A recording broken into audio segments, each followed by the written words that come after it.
People grossly underestimate the impact of the 3 to 4 people around them. The amount of, again, I love talking to the listeners when I do podcasts. You're sitting there. If you want shit to change, one of the quickest ways to do it is to change the people you're hanging out with. Now, this is a rogue statement. These are boys from around the way. These are people you grew up with. I'm not talking about if you're good, if you're content. I'm talking about if you're miserable. If you're super upset, I think it's a really smart, practical strategy to take a good audit of your 5 or 6 people that are around you. Because my big thing is complaining. I just believe in this shit. I think there's only 2 groups of people that listen to people complain. One, the people that have to. Your mother. Psychiatrist. Well, yes, that as well. But like your mom, right? You're like your dad, your brother. And then group number 2, your other loser friends.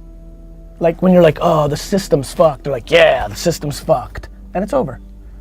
In the NFL, they talk about guys getting small groups, that they're getting fucked by coaches and by front office and stuff like that. And it's a cancer in your locker room. 100%. And it could be a cancer in people's life, is what you're saying as well. 100%. That's incredible. What were you saying? You were saying something good. John right? Daly. John Yeah. Daly. You Drink of said you choice. like Barolo. wine. What was his? Jack Daniels?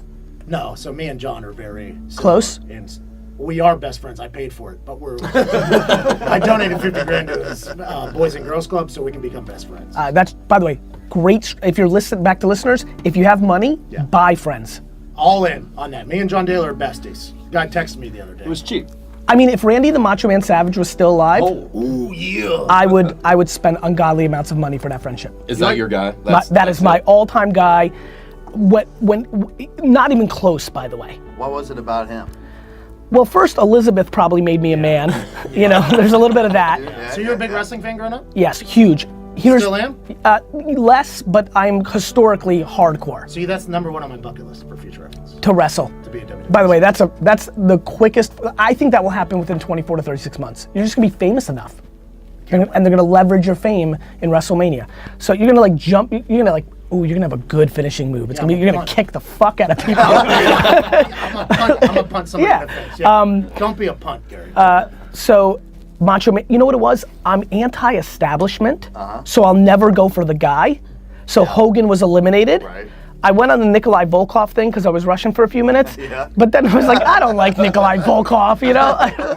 And when Macho Man came in, it was game over, right? He was a bad guy. He took a screwdriver out in Madison Square Garden and nailed Tito Santana in the face and pinned him to win the Intercontinental Championship. He had Elizabeth. I was just around the age where that was interesting. Like, he was the fucking guy. And when I found out, I apologize, and when I found out that he was Leaping Lanny Paffo's brother, I was disappointed. that almost brought it down. Almost brought it down. Go ahead. Did you do research on Pac? Because you're scratching everywhere he is. No, Right, no. Jesus So I do. You'll find this interesting. And I kind of gave you guys this compliment. I have a similar gear. It's why I think I sense it. Now you people may have to when they host and things of that nature, but D-Rock will tell you, and I'll have you on Ask Gary Vee. So you got to come and do that in a couple next couple months. We're trying to build this. Yeah, and we'll get huge exposure. Greatness. Amazing. Jesus Christ. That's I like coming in blind. I don't. Because you learn. Because you ask questions that are inquisitive. First of all, I'm intuitive, right? Second of all, I suck at school and reading. You know what? I realized yesterday that my daughter, who's in 2nd grade, is probably already a better reader than I am. Oh, And really? yeah. How do you tweet then? Because like I never read That's called writing. You have to read other in responses. You have I mean, to read. I read 140 characters can read. Okay. I'm not necessarily good at it, and I'm busy as shit. So I don't need to do work. You know, for example, stand up, right? When I do keynotes, business keynotes, I have that style. I'm more improv, right? I did this new show. It's coming out this summer for Apple, right? Where You got signed by Apple? no, Apple's got original shows coming out. In the summer, they've got a show called Planet of the Apps, where will.i.am, Jessica Alba, Gwyneth Paltrow, and I are the 4 mentors. And apps pitch us, and it's like The Voice, and we help them, right? And then we help them raise capital from a VC. Holy fuck. Yeah, in 2 years, you'll probably so you're take like my Shark seat. Tank for an app. Yeah, it meshes a lot of formats, right? Pitch, get a mentor, make the app better, pitch a VC, and Like a VC. gaming apps or like? All apps. Can we get on there? Yeah, we're cooking a gaming app right now. You may be able to get on there, but I think it's gonna be like one of those, you know, if it's a hit, instead of tens of thousands of people entering next year, there'll be millions. Right. And my intuition early on here is that you won't make an app good enough. Oh, good. That's great news. I would believe that. I don't Early intuition. Early intuition. Again. It's all right. Here's why though. Because you've got the art part, but you need the science part. I need to see the developer, please be smart. This is where the Pat McAfee's of the world hire an outside agency to build the app instead of giving up 50% of the equity to a technical co-founder. Yeah, I would never give up equity. Right, Yeah, that's why, everything. right. 100% of zero. Do the math quick, 0. Yeah. Yeah, that's really good. Biggest mistake everybody who's listening right now gets into the app world, they hire somebody to build it to keep the equity, yet they're in the tech business and they have no technical co-founder. We're getting ours wireframe. Sounds right. We learned that word yesterday. Yep. We're real excited about it. Well on your way to losing $100,000. I started a t-shirt company. I don't know anything about t-shirt. I started a t-shirt company last That's year. different. Just to sponsor my friend's By the way, car. t-shirts are easy. Yes. That's what you think. Well, let me rephrase. You're about to lose $1 million in ad spend. Can't wait to do it. I got 50 grand It's in a John. t-shirt app. It's an app. Worst business model of all time. 1.1 million lost. Your big thing is execution, right? So back in the day, when I was younger, Yep. I always thought I feel like I have a bazillion good ideas, right? Which is probably true. And I'm always like, I don't want to tell anybody because I don't want anybody to steal my idea. But what Stupid. I've learned as growing up Yep. is execution Smart. is the hardest part. That's it. Execution's everything. And in your business, that's really the whole art of everything, right? Execution. I think the reason I've popped is because I'm giving away all my best info for free. I think the reason people are watching is like, shit, this guy's giving this away for free and it worked. So I do that because 99% of people don't do anything about it. Like the punchline is, like, I'll tell you what to do. I'll tell you how to make content on Facebook and Instagram and Snapchat and YouTube that can lead to good things. Selling more homes, right? Getting a promotion, like getting a boyfriend. Like I can tell you what to do. The reality is somewhere in my late 20s, early 30s, I'm like, wait a minute, people don't do it. And you're right, execution, back to wrestling, Bret Hart, the excellence. Best there is, best there was. The best ever did, will right? be. The excellence of execution, right? Like you think back, Macho Man. Why is WrestleMania 3 Macho Man versus Ricky Steamboat one of the top 5 matches of all time? The execution in that ring. Like these are real practitioners, not like fucking Ultimate Warrior who just like looked the part and couldn't wrestle for dick. You know, so I think that I think that's exactly right, man. And you know what? In your craft, you know it. Like it's funny. Football's the one sport I really know, right? Like diehard Jets fan. Diehard Jets fan. Have watched every snap since 1982. Sorry. Yep. Are you at the games? I'm at every home game. I went to all 16 games 2 years ago. We played Monday night in New York last year. You did. You won. It was bad I did for a us. Scott Hall celebration. I didn't see it. Well, so I pinned you at the 3-yard line after a poor You know what, this snap. blows. Can you actually go back into football? I'd like to. Now would be fun to watch. And you know it's fun. Yeah, a lot of people that I partied with, like around the globe, that didn't know anything about punting, they enjoyed watching me punt, but they're gonna enjoy me talking a lot more. You I know, agree. that- I already enjoy it a lot more. Oh, good. You know. Well, you're a Jets fan. Yeah, it's true. So that happens. Now, how long did you play for the Colts? 8 years. Great. So you were there when we beat you in the playoffs in the first round, right?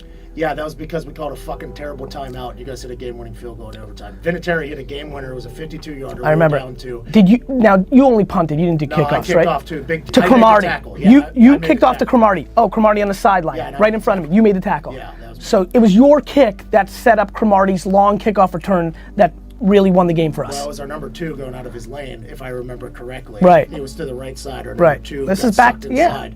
But Which it goes is. back to everything I talked about. Well, that's in the exactly right. But it is fair to say that it was your foot that was the last human to touch the ball before Cromartie caught it and went 50 yards to set up the game winner. Yeah. That is fair. But that isn't what set up the game. By the way, that was one. I totally understand. That was called a timeout. that was a great night. Nick Folk had a 48-yarder Yep. to win it. We call it timeout with 8 seconds left because we're like, oh yeah, we'll get the ball back. It wasn't fucking 4th down. So they took a shot down the right sideline, picked up 30 yards. It was now like Braylon a Edwards. 25-yarder or something like that. Knocks it through. One of the worst timeouts I've ever seen in my entire life. It lost us the game in the playoffs. I mean, I danced all over Indianapolis that night. And when I say dance, I didn't actually physically dance. I went to that place that has the. Do you dance? No, I went to that place that has Kilroy's. Yeah. Love that fucking place. Yeah, that's like our place. Dude, you know how many times I've been to Indy? I've been to 3 Jet Indy games in Indy. The fucking bullshit AFC Championship game. How about the one where we purposely lost to you?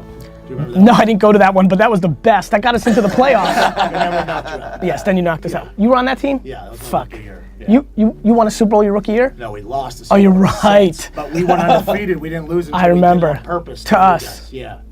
Yeah, that was awesome. was You terrible. literally let us in, and then we had a miracle run, and then we were like seriously in danger of beating you. And then 17-6, and then you guys exploded. I don't remember that. Yeah. Our team. You were losing at halftime, just so you know, of that game. Were we? You were just a rookie and didn't know what the fuck was going on. I didn't even know how to punt at that point. That's a true story. I did not. Wait, if that's true, then the special teams coach was phenomenal? No. So you randomly Googled it? Yeah. I googled Shane Leckler. This is a true story. I watched Shane Leckler doesn't Beast. know this, but Raiders? he was with the Raiders, then he went to the Texans, and we got to play him twice. But my entire rookie year and second year, I just watched film of him literally every single day trying to learn. Shane Leckler and I punt the exact same because I tried to mimic everything he did. And that was my rookie year. I had no idea. You need him on this podcast. That's very important. It can be a huge theme of what you can learn from people's actions. You could change lives by having Shane on the show. Other people's lives? Yes. No, all humans' lives. Based on the way you mapped against Shane, that's what people, so this is a good segue. I tell people, the reason I do a daily vlog on YouTube is, don't listen to what I'm saying, watch what I'm doing, right? Like if I'm going all in on Instagram stories right now and putting out 20 pieces of content a day, that means I think it's smart, right? If I'm going on the best podcasts in the world, not this one, but Say the other ones, you know, Others. yeah, others. You know, that means that I think it's smart. You know, you knew that he was a big time player and had a huge success and you watched it. I'm stunned by how many people would rather read a book than watch the behavior of the people that are winning. Jesus We are not Christ. book readers, sir. Yeah, I've never read a book in my life. Right, but it makes a lot, you know- When Shane Leckler told me like 3 years ago I was the guy, it was like the biggest moment in punting in my life. Right? That's really cool. Because he had no idea that I watched his film, and then he was like, "You're the guy." It was a gigantic moment. Hopefully that happens with me and you in like 10 years. I hope so. I hope so too. Here's a good story. Please. My junior year, I was on mushrooms in the off season. Me and my- Shrooms? Yeah. Okay, just Me wanted, and my roommates in college were on mushrooms. okay. It was, I had missed 2 kicks against Pitt that I thought my whole football career was over. I got death threats. I had 27 death threats. I had bottles thrown in my car in Morgantown, West Virginia. I was going to transfer. I was going to be done with football. I just didn't have it. I had a strong leg. I just didn't have it. My roommates and I took some mushrooms, and I literally had an epiphany. It was like a moment where my roommates were like, "Why don't you just try to make it, man?" And then it spiraled into, if you make the NFL, all your other dreams can come true because True. the NFL is such a gigantic platform. And it was on that moment that everything kind of changed. And I was going to use the NFL as a kind of a platform to take off. And that was kind of the plan the whole time. That's why whenever this all started cooking, it kind of all worked out. VaynerMedia is that for me to buy the Jets. I realized in my late 20s, early 30s that I was only good at one thing. I always compare myself to Mariano Rivera of the Yankees. You know, he had this insane career and he had other pitches and he was a but he had one pitch. He had that one cut, he had that one pitch, right? Is that a slider? Or A cutter.